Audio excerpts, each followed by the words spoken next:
هغه کسان چې د روژې په مبارکه میاشت کې بیا هم خپل ژوند په عبثیاتو باندې تیروي.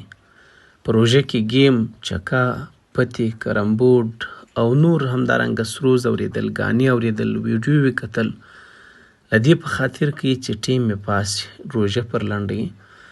هغه دې په دې باندې پوه سي چې دې روژه نه لنډوي، بلکې همغه اجر چې الله پاک یې د دې عظیم عبادت پر سر باندې ورکوي انسان ته، هغه ته اور ورچي، هغه بې ځایه شندي هغه اجر. او دا دې له یاده نه باسي چې کیدای سي دغه روژه خدای ناکرده داسې نسي چې بغیر له لوږې او تندې بل هیڅ هم په ګوتو باندې ورنسي.